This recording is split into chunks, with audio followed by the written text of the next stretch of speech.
Hello all and welcome to video classes by Konnur Institutes. Today we will be discussing returns to scale. So what is this returns to scale? If you go back in the previous classes or if you go back and check out the old video classes, you can find out where we have discussed the short run and the long run, right? So what is a short run tells about and what is called as a long run. Here in this short run, we have discussed about the inputs wherein we can change one input keeping other inputs constant, right? So that's called as the variable input and the fixed inputs. And in the long run, wherein we can change the inputs, right? So in the short run, only one variable, one input can be variable or one input can be changed. But in the long run, we can change all the inputs. Okay, so that is the short brief about the long run and the short run. So in this return to scale, here also we are discussing about the short run and the long run. In the previous, where we have discussed the law of a variable proportion, keeping all the inputs constant and one input as a variable, wherein we have seen labor as a variable input, right? So that's the picture wherein we can see in the short run, because only one input can be variable. But what if we have changed all the inputs or we have made these alteration in the inputs?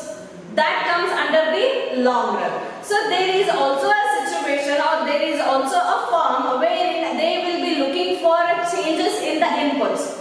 For example, in the last classes we have seen labor as a variable input, right?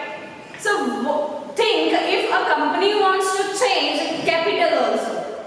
Okay? So in this case, how you are going to analyze the situation or how you are going to study the behavior of the firm. So this comes under the long run. Here we are not keeping other inputs constant, but we are even changing them or even we are considering them as a variable inputs. So when these things change, when there is a long run and you have changed these inputs, what happens?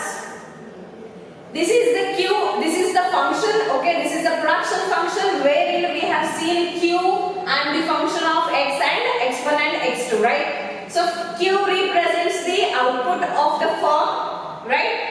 And X1 and X2 are these two factors of production wherein we have considered labor and the capital. So when you have increased T times, okay, then what happens?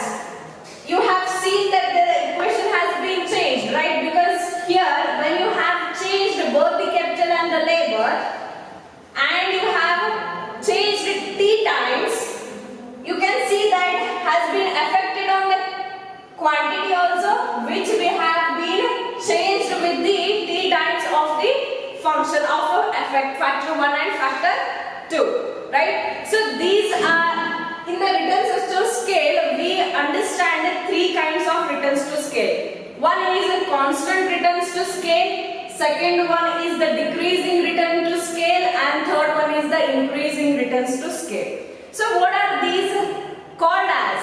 Constant return to scale tells us about whatever you have made changes.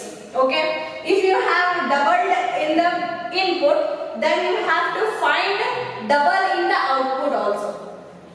For example, if you have one input, with this input you have also received one output, then this is a constant return to scale, because there is no change, right? How many inputs you have been taken or how many inputs you have been increased from the previous, the same amount has been increased in the quantity or the output. So this nature have been the same. If you have changed in the input, the same change you have seen in the output. So that's the reason we call it as the constant returns to scale. And what is this increasing returns to scale? Imagine you have increased this input with 1